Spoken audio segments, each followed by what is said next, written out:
La colonisation spatiale, partie 1.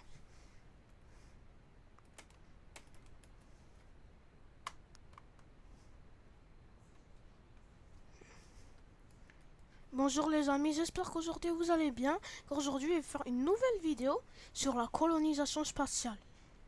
Je vais expliquer en réalité comment l'humain pourrait se développer dans l'espace. Aujourd'hui dans la partie 1, je vais vous parler des stations spatiales et interplanétaires. Je vais aussi vous expliquer comment on va faire des voyages interplanétaires, vivre sur une autre planète du système solaire et quelles seront les meilleures énergies. Je vais également vous parler des astéroïdes, des lunes et des vaisseaux spatials. Pour la partie 2, ça va être le commerce, les sphères de Dyson et la terraformation, les voyages interstellaires et les voyages intergalactiques. D'abord, les stations spatiales orbitaux et interplanétaires. Station spatiale orbitale. Malgré toutes nos stations que nous avons pu construire, si nous voulons nous propager dans l'univers, il faudra construire des stations spatiales beaucoup plus développées. Car pour envoyer des fusées à partir de la Terre, ça prend beaucoup de carburant, beaucoup de matériaux et ça coûte cher. Donc si on pouvait les envoyer depuis l'espace, ça serait beaucoup plus économique. Les stations spatiales interplanétaires, eux, sont encore meilleures. Ils sont, eux, à la place d'être en orbite autour de la Terre, ils sont en plein milieu entre deux planètes. Ils servent à ravitailler tous les vaisseaux en oxygène, en eau, etc. Ainsi, les voyages à grande échelle, donc par exemple les voyages jusqu'à Jupiter, Saturne, etc., pourront enfin être réalisables.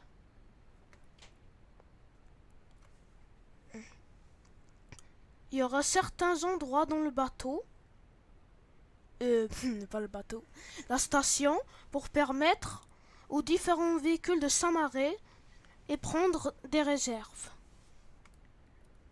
Ainsi, grâce à ces stations, on pourra coloniser l'espace beaucoup plus rapidement.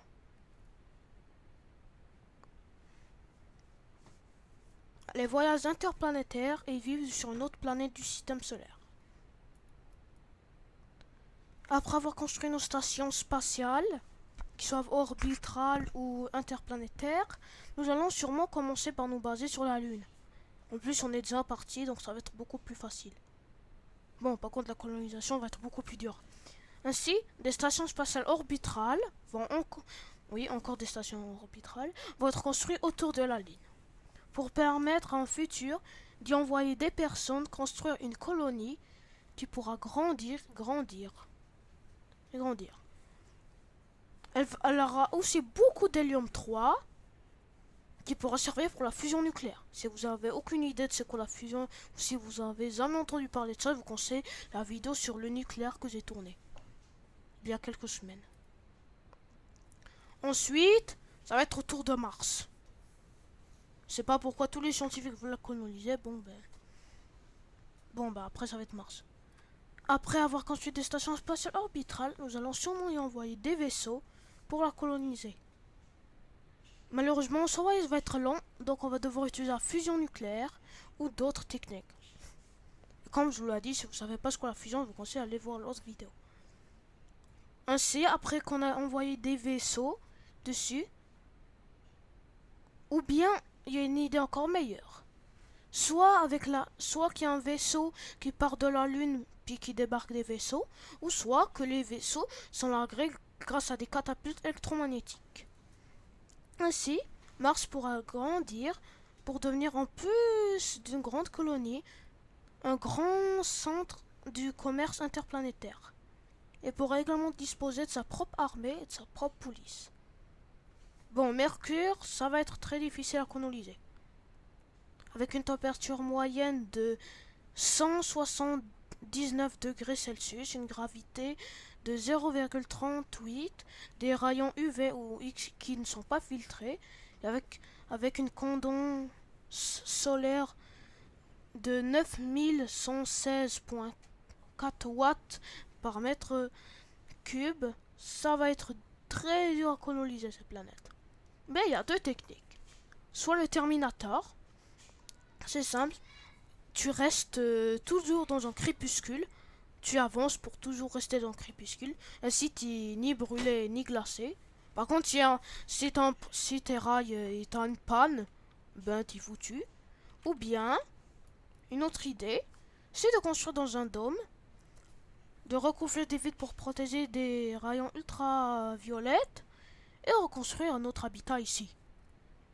Et les panneaux solaires pourraient être la principale source d'énergie puisqu'il a une très haute constance solaire qui pourrait aussi être la première puissance économique, mais en énergie. Bon, Vénus, ça va être très compliqué, plus que Mercure. Avec des températures de 464 degrés, pour dire c'est seulement 15, avec une pression de 93 bars, 93 fois plus que sur Terre qui a à peu près un seul bar. Et pour couronner tout ça, des tempêtes d'acide sulfurique, des activités volcaniques très denses et une atmosphère composée à 95,5% de CO2, c'est déjà mal foutu de venir s'installer ici. Mais malgré toutes ces difficultés, on peut aussi essayer d'installer grâce à des villes flottantes. Car à 50 km de haut dans les nuages, la barre est à peu près... La, la pression est à peu près à 1 bar et les températures avoisinent les 20 degrés. Ça ressemble à la Terre.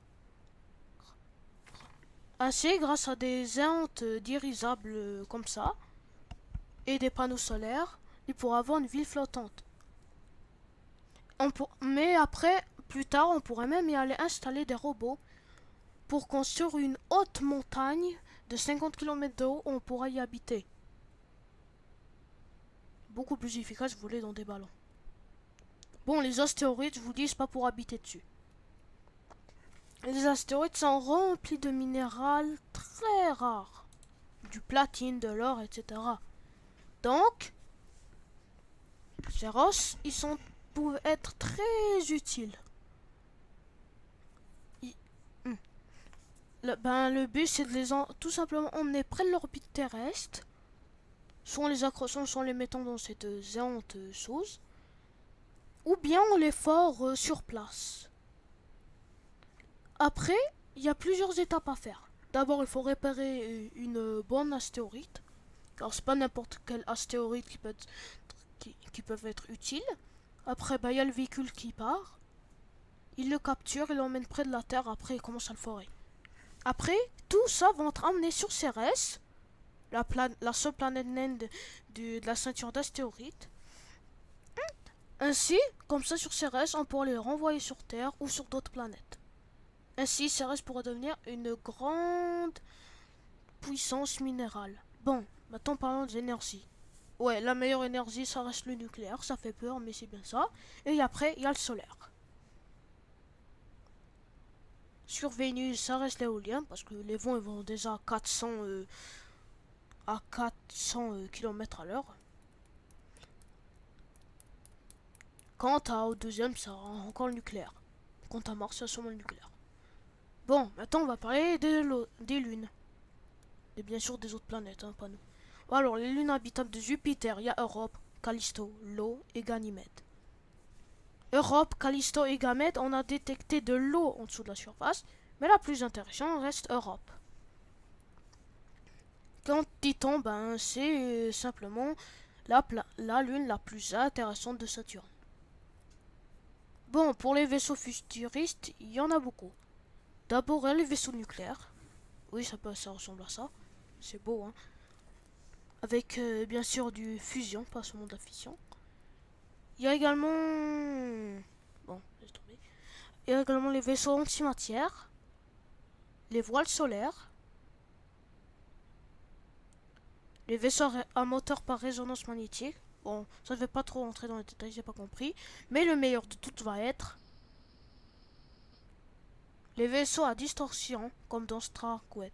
Vous voyez là, les véhicules qui contractent l'espace-temps en avant et qui la dilatent derrière pour aller plus vite que la vitesse de la lumière.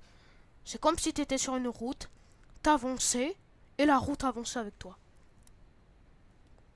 Donc on peut aller plus vite que la vitesse de la lumière. Alors merci d'avoir écouté. N'hésitez pas à vous abonner, à liker. Regardez également la partie 2. La partie 2, on va rester un petit peu à l'intérieur du système solaire, mais après on va le quitter. J'espère que vous avez aimé. Bye.